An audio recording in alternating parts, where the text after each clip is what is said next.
The alien without a soul. On the cold blue planet of Velthoria, the sky was always cloudy. The trees were tall and silver, and the rivers shone like glass. The people who lived there, called Virellans, were known across the galaxy as intelligent, logical, and emotionless beings. They never cried. They never smiled. They were like machines. One of them was a young female named Nerea. She had soft, glowing skin, long silver-white hair, and eyes like frozen moons. From the day she was born, her teachers told her, "You do not have a soul. You are Virellan. You only think. You never feel." But deep inside, Nerea always felt something strange, like a small flame. She didn't know what it was. She kept it hidden. Virellans believed that their kind could never have souls. Their scientists said it was a myth. But their oldest legends told a different story. They said that a Virellan could gain a soul, but only in one way: by bearing a child with a human. That legend was locked away, never discussed. Anyone who spoke of it was punished. But Nerea remembered. She had read it in a secret book from the ancient vaults.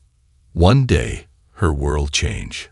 A large ship from Earth, a human ship, crash-landed near the northern mountains. The government sent guards to investigate, but Nerea went alone. She wanted to see them. She wanted to see humans with her own eyes. She hid in the silver trees for hours.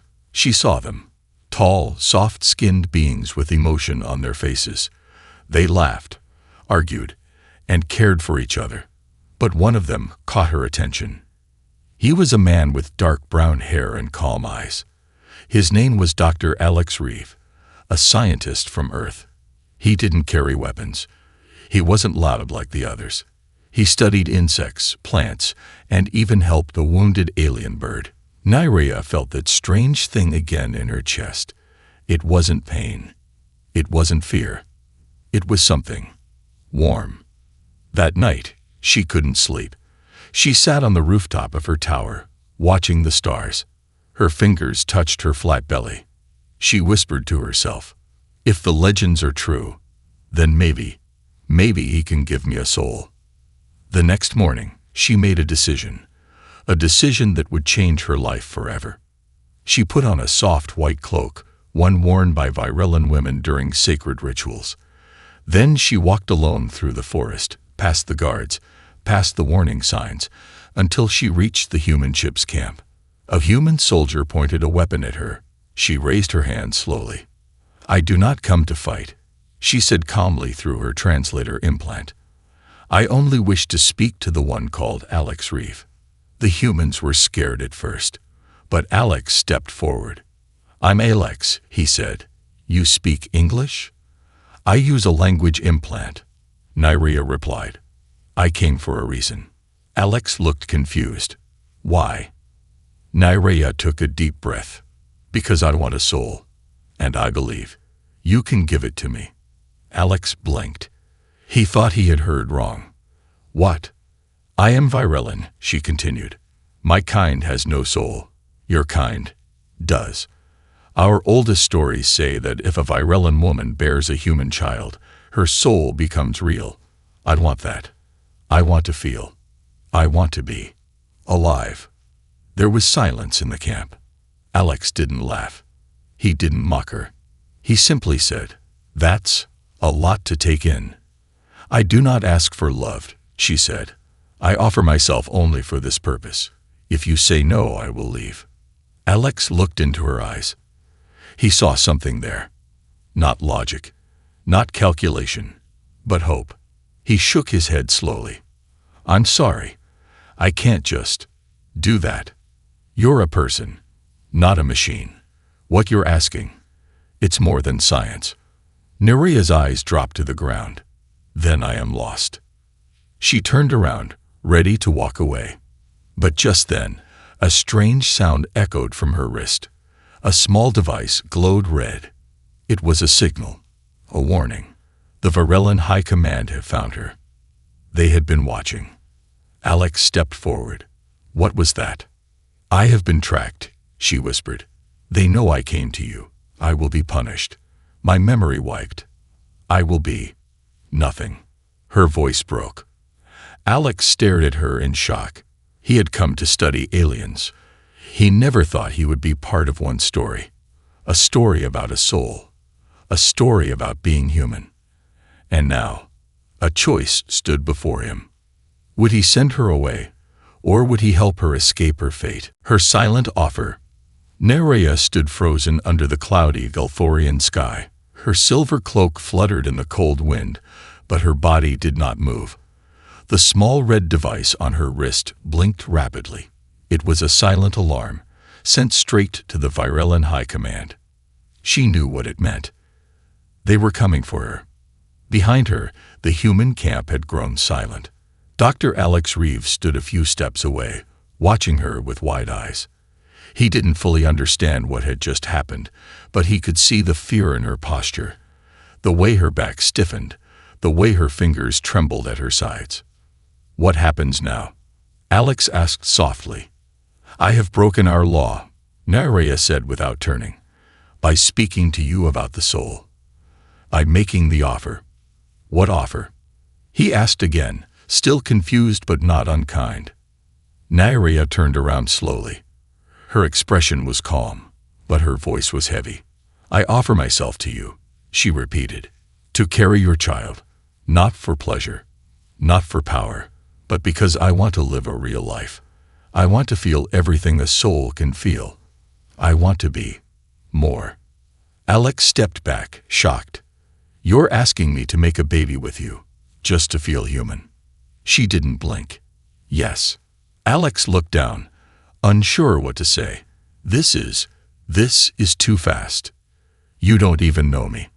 I know enough, she said. I've watched you. You helped the small bird with the broken wing. You smiled at your crew. You didn't fear me. You are the kind of human who brings life, not takes it. Alex looked at her carefully. He saw that she wasn't lying. She was serious, too serious, and scared. Listen, he said, lowering his voice. I can't say yes to that. It's not right. You shouldn't have to do this to find your soul. Nerea's eyes shimmered. Then I will be erased. My thoughts, my memories, everything I have become. Why would they do that? Because I am broken now, she replied. I spoke of old things, forbidden things. My people believe emotions are viruses. I am infected now. Alex felt a strange pain in his chest. He was a scientist. He had come to Velthoria to study alien plants, not to be involved in something like this. But there she stood, not a monster, not a strange creature, just a girl, lost and afraid. He thought for a long moment. Can you hide somewhere? He asked. Nerea looked surprised. Hide. If your people are coming, you can't be here, he said. Come with me, just for now. She followed him quietly. Alex took her through the back of the camp, avoiding the main guards, and into his personal research shelter, a small dome with a bed, food packs, and computer screens showing glowing alien insects in cages. You'll be safe here, at least for a little while, he said. Nerea sat on the edge of a chair.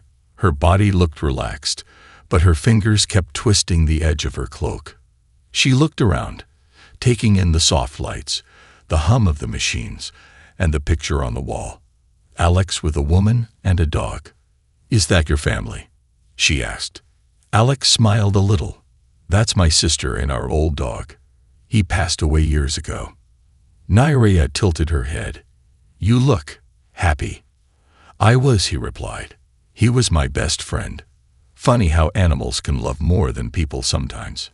Love, she repeated the word softly, as if tasting it. He looked at her again. Have you ever felt love? She shook her head slowly. We don't have it. We have logic partnerships, DNA matching, contracts, but not love. Alex sat down across from her. Then maybe your people are wrong. Maybe the soul isn't something you get from others. Maybe it's something you build. Feelings, choices, regrets, kindness. Nerea blinked slowly. But how can I build what I cannot feel? He stood up and walked toward her. Gently, he held out a small alien flower. Its petals glowed softly in the dark, pulsing like a heartbeat. This flower grows only when touched with care. I found it on day 2 after our crash. Everyone else stepped on them. But when I touched it, gently, it bloomed. He handed it to her. She held the flower with both hands, eyes wide. She had never seen something so alive, so delicate. I feel something, she whispered. That's how it starts. Suddenly, a sound cut through the air, a distant hum, like machines in the sky. Nerea stood quickly. They are here. Alex moved fast. Lie down. Get under the bed. Don't make a sound. She obeyed. Moments later, loud footsteps echoed outside. A deep voice called out, robotic and cold. Dr. Reeve, you are in contact with a fugitive. Turn her over, or be charged with interference. Alex stepped out of the shelter. I haven't seen anyone. We've been busy repairing the ship. A tall, armored Virellan guard looked at him through glowing red eyes. We detected her biometrics near this location. If you are hiding her, human, we will extract the truth from your mind. Alex didn't blink. Try it. There was a long silence. Then the Virellans turned away. This is not over, the guard said. She will be found. As the ship flew off into the clouds, Alex rushed back inside. Nerea crawled out from under the bed, her hair full of dust. Why did you protect me? She asked. Because you're not a threat, he said. You're a soul looking for light. And maybe, just maybe, I want to help you find it. Nerea looked at him with something new in her eyes. Not just fear, not just hope. Maybe the beginning of feeling. And that was the most human thing of all. A choice between fate and feeling. The stars were fading above Velthoria as morning crept in, pale and silver. Inside the quiet dome of Alex's research shelter, Nerea sat with her knees pulled to her chest. She had not slept. Her thoughts spun like silent storms in her mind. She was still alive, still herself. But for how long? Her people, the Virellans, were strict and merciless. She had broken sacred law, speaking of the human soul, making an emotional choice, and worse, feeling. For this, she would be mind-wiped if caught. Her memories would be erased, her identity replaced with a perfect, empty servant. And yet, she had never felt more alive. Across the room, Dr. Alex Reeve snored softly in a reclined chair. He had fallen asleep after long hours trying to send a signal to Earth. His ship was broken. Communication was patchy.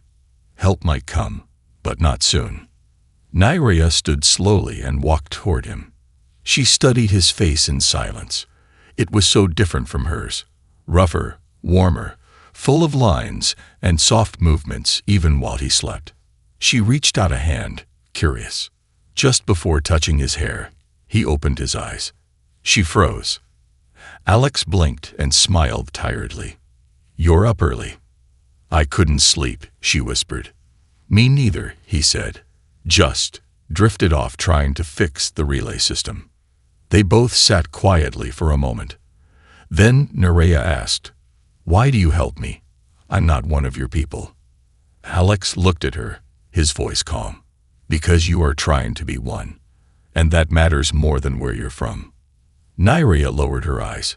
You said I didn't need to carry your child to gain a soul. That maybe I could build one myself. But how? By living. By choosing. Every time you choose kindness instead of silence, you grow.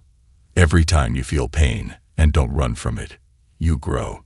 She nodded slowly. Then I want to grow. Alex smiled. Then we start now. Let's get out of here before your people come back. Leave? Nerea asked. Yeah. There's an old science outpost in the Western Valleys. It has food, equipment, and a deep shield transmitter. If we make it there, I can contact Earth properly. And maybe we can figure out what's next for you. Nyarea hesitated. If we're seen together, they'll hunt you too. Alex shrugged. Too late for that. I already lied for you. If I'm going down, I'd rather do it saving someone who actually wants to live. Nyarea felt something stir in her again. Not fear, not cold logic. Gratitude. They packed quickly.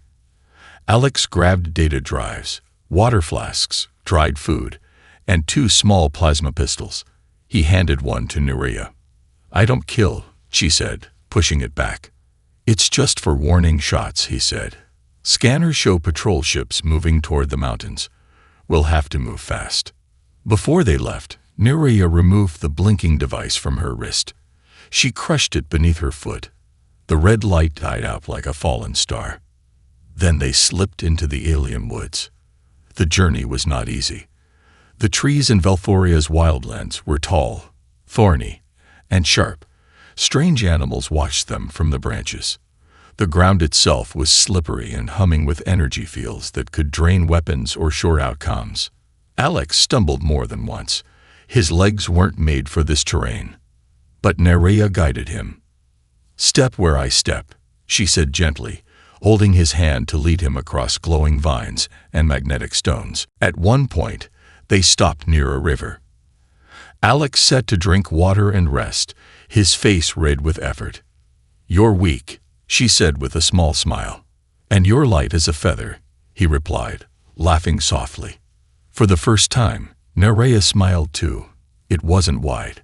It wasn't perfect. But it was real. And that moment, just that smile, meant more than 1,000 data files on emotional theory. That night, they found shelter in a hollowed-out cave, its walls glowing with strange blue moss. They built a small fire, careful to keep it low. Alex rubbed his arms. It's cold tonight. Nyarea watched the flames dance. I never sat beside a fire before. It's human, he said. We started with fire, before we even had cities or ships. Maybe that's why we still like it. Nyarea stared into the fire. What was your childhood like? Alex chuckled. Pretty average. I had an older sister, 2 cats, and a fear of thunder. I liked dinosaurs. I broke my arm falling off a tree. Nyarea tilted her head. You were allowed to fall. Of course. That's how you learn. She looked confused. In our creches, we are given padded suits and told not to move fast. Falling is failure. Alex smiled softly. That's the difference. We let kids fall, so they can learn how to stand. Nyarea stared at him. Then she whispered, Then let me fall, and help me learn. A heavy silence filled the cave. Alex looked at her carefully. He saw no desperation now, no fear, only choice, only feeling. But their peace didn't last. The next morning, as they climbed a hill near the outpost, a sharp whistle broke the silence. Virulent patrol drones. 3 of them flew out from the trees, scanning the area. One of them locked onto Nyaria's heat signature. Run, Alex shouted, grabbing her hand. They ran, faster than ever. But one drone fired a shot. Alex screamed in pain. A red beam had hit his side. He fell to the ground, gasping. Alex. Nyarea dropped to her knees beside him. His hand clutched his ribs. Blood leaked through his jacket. Go, he said weakly. They'll take you. Go. Nyaria's face twisted with emotion. No, I won't leave you. They'll kill us both, he groaned. I don't care, she cried. You helped me feel alive. Now let me save you. She placed her hand on his chest and closed her eyes. Deep inside her, she began to recite the words from the forbidden book. 1 heart, 1 breath, 1 soul between 2. She began the Nok-Sho ritual. The sky cracked with lightning. Her hand glowed with a strange golden light. Her body shook. Her eyes turned bright. And something ancient, awakened inside her, escaped from the logic lords. Lightning flashed above the trees as Nyarea pressed her glowing hand against Alex's chest. The ancient words of the Naksho ritual left her lips like fire wrapped in silk. The energy was heavy, almost too much for her body. One heart, one breath, one soul between two. Alex's bloodied side stopped bleeding. His breaths grew longer, steadier, but his eyes were still closed. Neria could feel something changing inside her. Her skin no longer pulsed with pale blue like her kind. It shimmered gold, warm, alive. Her thoughts were no longer cold. Memories danced like colors in her mind. The fear of losing him, the pain of seeing him hurt. These were not logical things. These were human feelings. And yet, she welcomed them. Just as her energy faded, the whirring sound of virulent patrol drones returned. A voice, robotic and sharp, echoed across the rocks. "You are violating Code 7X Delta. Surrender the infected subject or be neutralized." 3 armored virulent enforcers descended from the sky, landing like metal giants. Their armor glowed cold blue, and their weapons were locked. One of them pointed at Neria. "Step away from the human. You are infected with emotion. You will be reset." Neria stood, eyes glowing gold. "I will not go with you," she said calmly. "You are no longer virulent," the leader hissed. "You are a virus. We will cure you." She looked back at Alex, still weak, trying to rise. "No," she whispered. "You are the sickness, not me." Then she did something no virulent had ever done. She screamed in rage. A wave of golden energy burst from her hands, pushing the guards back a few feet. They recovered quickly, but they looked surprised. "She has activated the soul circuit," one of them said. "It's impossible. Then we must dissect her immediately." As they raised their weapons, Alex coughed and reached for the plasma pistol. His hands were shaky, but he fired a shot into the air, forcing the guards to duck. "Get behind me," he shouted to Neria. But she stood firm. "I will not hide," she said. "Not anymore." She picked up the second pistol from the ground and fired a blast at a nearby tree. The trunk snapped, falling onto one of the guards and crushing his shoulder. "Move," Alex yelled. They ran together, deeper into the woods, weaving through thick vines and glowing roots. Nerea helped him over rocks and under fallen branches. The patrol chased them, their metal feet shaking the ground. Soon, they reached a steep hill. Below it was the abandoned outpost, rusted, dark, but still standing. "We're close," Alex gasped. "That place has a shield generator. If we can activate it, they can't follow." But the slope was muddy and steep. Alex tried to climb down but slipped. He tumbled halfway, landing with a painful groan. Nerea jumped after him, rolling beside him. "I'm okay," he groaned. "Just bruised." The patrol was closing in from above. They ran into the outpost, forcing open a rusted door. Inside, dust filled the air. Machines blinked dimly in sleep mode. Nerea closed the door behind them and found a control panel. "Can you work it?" Alex asked. She nodded. "I studied this technology during training." Her fingers moved fast, but the system was slow. Lights flickered. The energy core was weak. "They'll be here in seconds," Alex warned. A loud thud hit the metal door. Then another. "They're breaking in," Nerea said. "Just a few more seconds." Alex stood beside her, pistol raised. "I'll cover you." Finally, the control screen lit up. "Shield barrier activating." A loud hum shook the building as a golden dome of energy wrapped around the outpost. Just as the door broke open, the guards rushed in, only to slam into the rising shield wall. They were locked out. Alex and Nerea collapsed to the floor, breathing hard. "We made it," she said softly. Alex smiled weakly. "Yeah, thanks to you." Inside the outpost, they found a medical station. Nerea cleaned and patched up Alex's wounds while he watched her with tired eyes. "You've changed," he said. "I feel everything," she replied. pain, fear, hope. It's overwhelming. He reached out and held her hand gently. You're doing great. She looked at his hand, then into his eyes. You believed in me when I didn't believe in myself.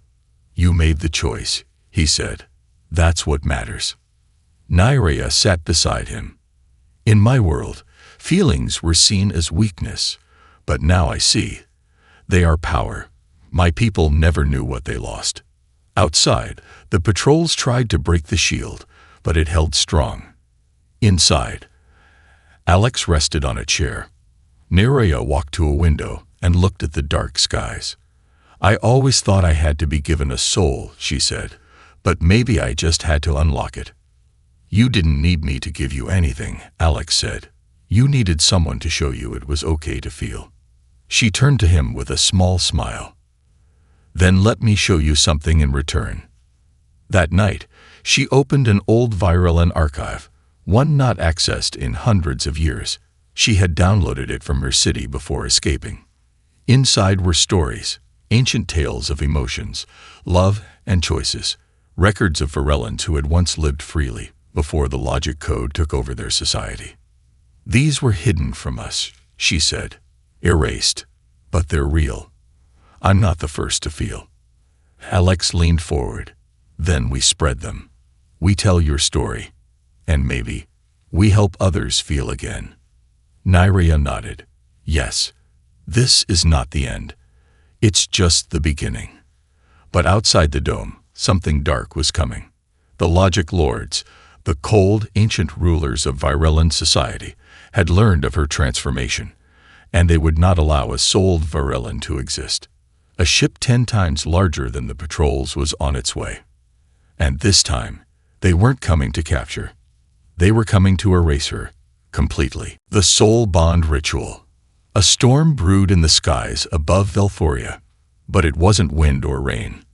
It was the sound of something ancient and cold, something that ruled the stars from the shadows, a sound made by the logic lords, the highest rulers of the Virellan civilization. And now, they were coming for one of their own. They were coming for Nerea. Inside the shielded outpost, she stood at a dusty window, watching the clouds swirl with electric static. Her golden eyes reflected the sky, full of thoughts and growing strength. Her emotions were no longer small sparks.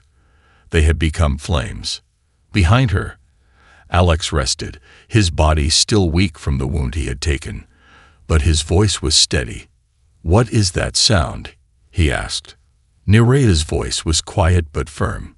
The logic lords. Their ship has arrived. Alex stood slowly. Can the shield hold them? No, she said. Their technology is older and more powerful than anything I've seen. They created the logic codes. They control everything. Then we have to run, Alex said. Nerea turned to him. No, we don't run now. If we run, this ends with me hiding forever. I have something they can't erase. Something new. Something dangerous to them. Alex looked into her glowing eyes. A soul. She nodded. They fear it, she said, because it makes us different, because it makes us human. A loud explosion shook the outpost.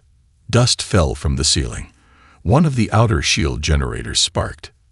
They're testing the dome, Alex said. We don't have long. Nerea walked to the control console. Her hands moved quickly. What are you doing? He asked. There is one chance left, she said. One way to protect what's inside me. A way to complete the transformation. Alex moved closer. What do you mean? I told you before about the Nock show, she said. It is not only a healing ritual. It is also a soul bond, a link that merges 2 lives, 2 hearts, 2 memories. You want to bond with me? He asked, stunned. Yes, she said softly. If I do this, the soul won't just live in me. It will live in both of us. Even if they destroy me, it won't end. A part of me will stay with you, forever. Alex hesitated. Will it hurt? For you? She asked. No, but for me, yes. He grabbed her hand. Then don't do it. I have to, she whispered. This is bigger than us now. If even one other person learns to feel, to love, to choose, then it was worth it. Alex looked into her eyes. Then I'm with you. She smiled. They sat across from each other on the floor, hands touching. Nerea began to chant in her native language, a soft, musical sound. The air grew warm. The lights dimmed. Small golden particles floated between them, like fireflies in the dark. Alex felt a strange warmth spread through his chest. Memories flashed in his mind, but not his own. A tower of silver, a lonely classroom. The cold words of Virellan elders. You do not feel. You do not cry. You do not love. Then came new memories. The first time Nerea saw him. The first time she heard laughter. The feeling of touching the human flower.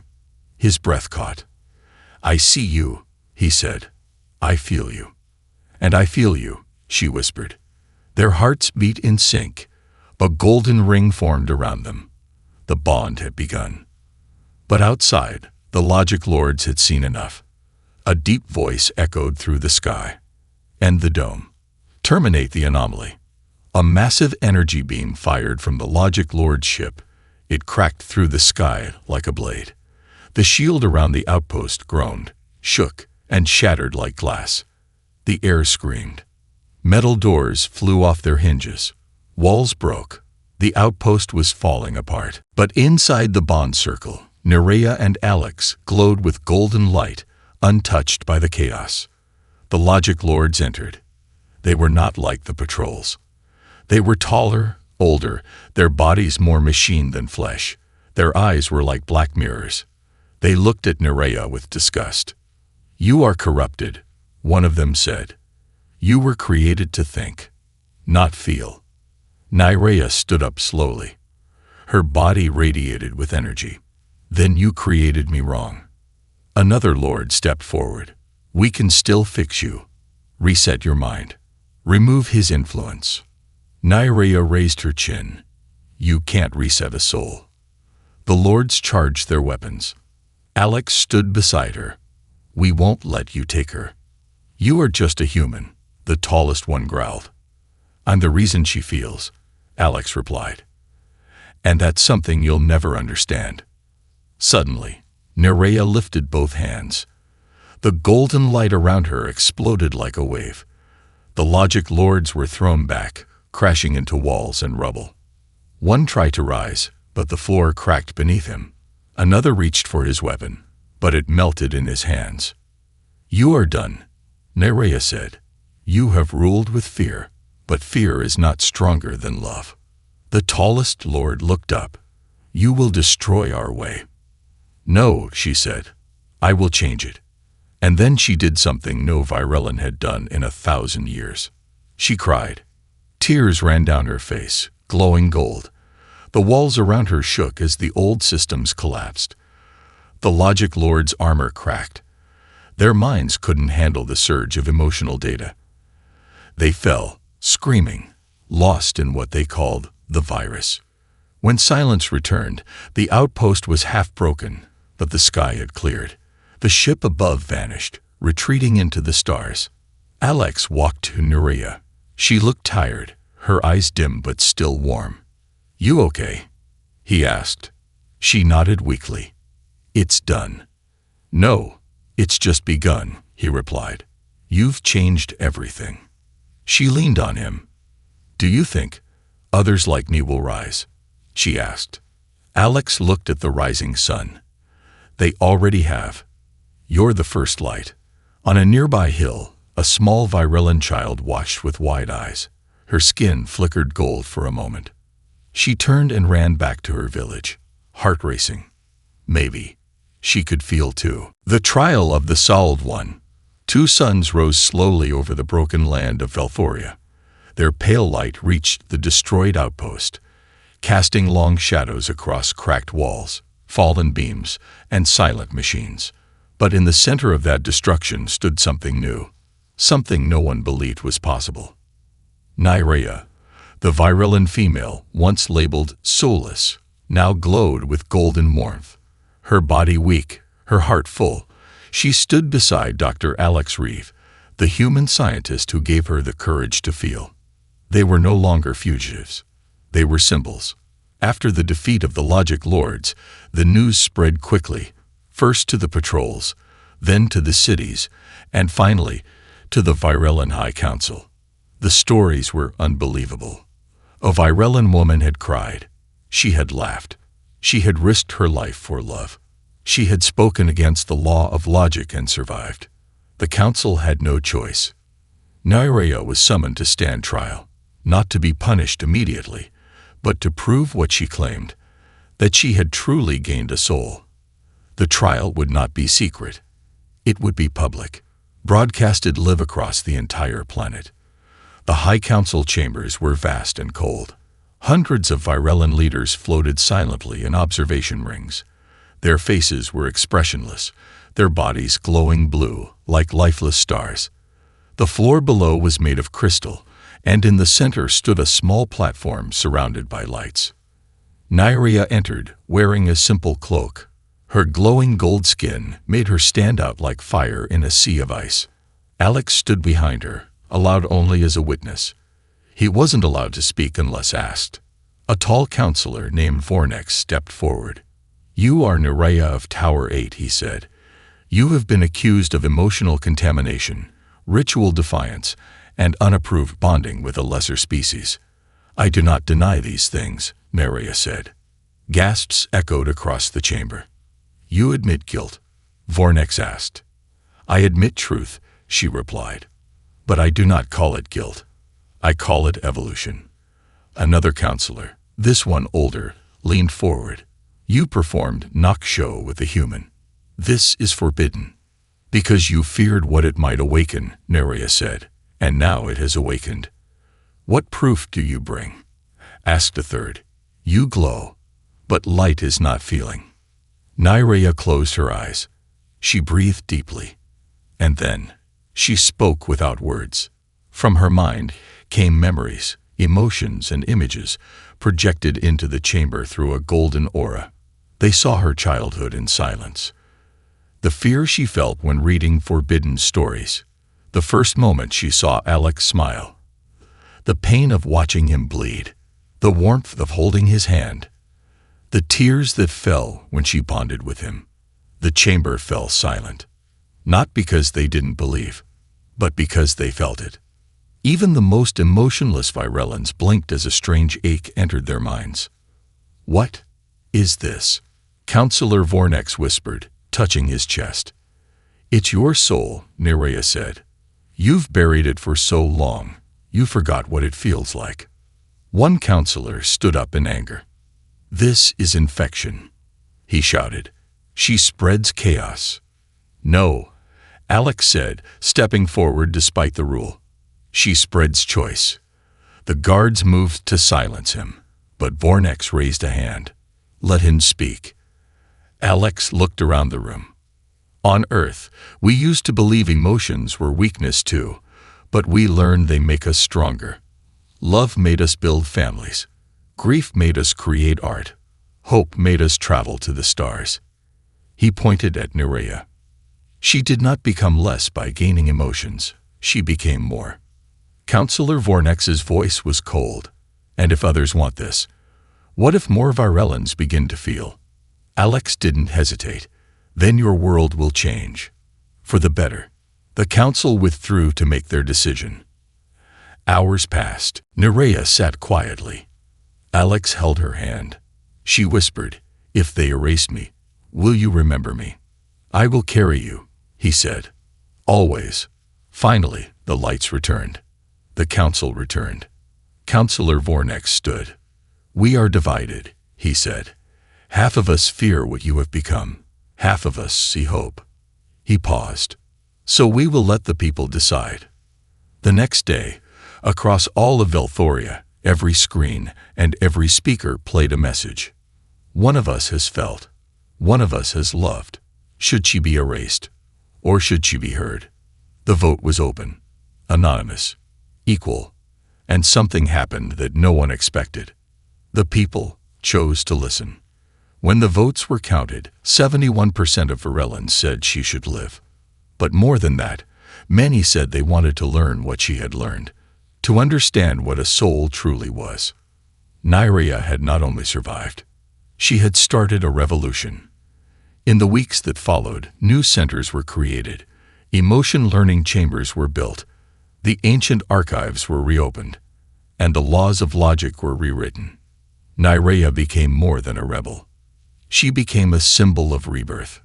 One night, on a quiet balcony far from the cities, Nyrea sat beside Alex. The stars above were clearer than ever. A warm breeze touched their skin. "You changed everything," Alex said. "We changed it together," she replied. She placed a hand on her belly. Alex looked at her. "Is it true?" She smiled. "Yes, it's happening." He leaned in, pressing his forehead to hers. Their child would be the first Varellan human hybrid born not out of fear or science, but out of love. And for the first time in the history of Velthoria, the future looked human. A child of two worlds. The city of Veltharion, once cold and lifeless, now bloomed with light and color. Gone were the empty gray walls and silent towers. Now small gardens grew on rooftops. Music drifted through the streets, and in the center of it all stood a new building made of crystal and gold, a place called the House of Awakening. Inside it, Varellans came every day to feel, to learn how to smile, to speak with kindness, to cry, even if just once. All of this, every change, every spark, had started with one girl, Nyrea. But today, she was not in the city. Today she was far away, surrounded by trees and soft winds, standing beneath the sky that once rejected her. She was in labor, and she was not alone. In a quiet wooden home deep in the Velthorian forest, Alex sat beside her, holding her hand tightly. Sweat covered her glowing skin. Her silver hair clung to her forehead. Her breath came in short gasps. "You're doing great," he said, voice full of love and worry. "I'm scared," she whispered. "You're strong," he said. "You're the strongest being I've ever known." She smiled weakly. "You say that every time I panic." "And I'll keep saying it," he whispered, brushing her cheek. Outside, a group of both humans and Varellans waited. A medic from Earth, a healer from Velthoria, and a small gathering of peaceful watchers, elders, council members, and curious children. They weren't there for power.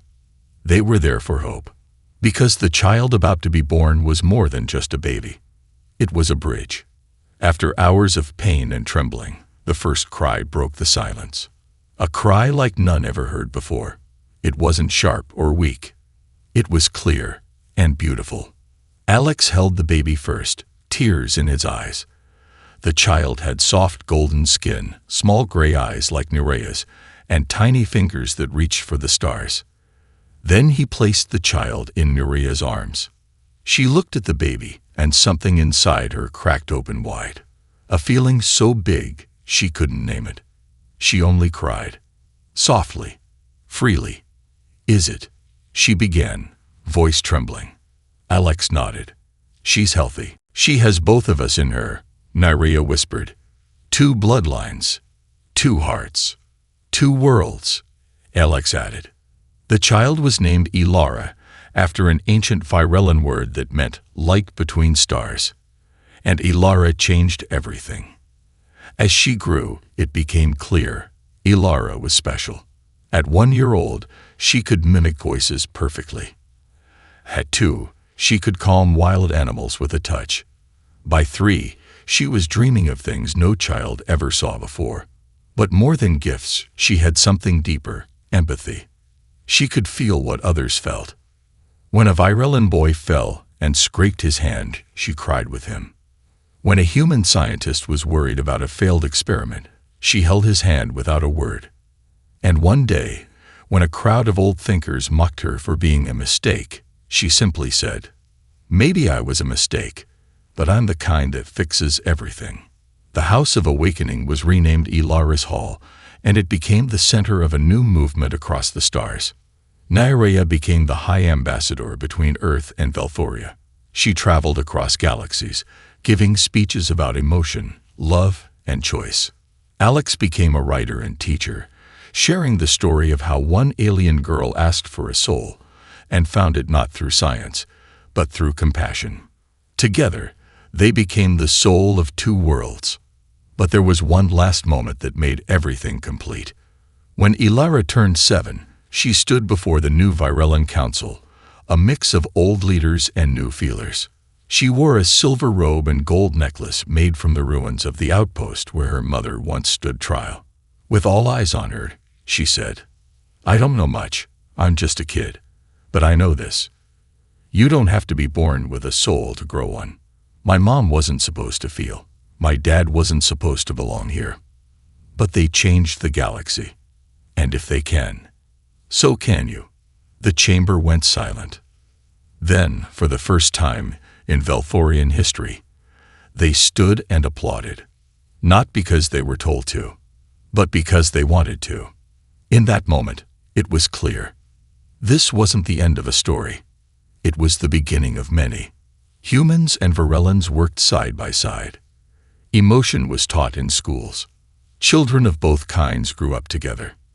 And in the center of it all, sometimes quiet, sometimes smiling, was Nerea. She had once begged for a soul. Now, she had given thousands of others the courage to find theirs. Years later, Alex would write a final journal entry before retiring. She once thought bearing my child would give her a soul. But the truth is, she already had one. And she gave me mine. And far in the stars, on a distant moon, a statue was built. It showed a woman holding the hand of a small child. No crown, no weapons, just light between them. Under it, carved in simple words, "The soul isn't what you're born with. It's what you choose to feel."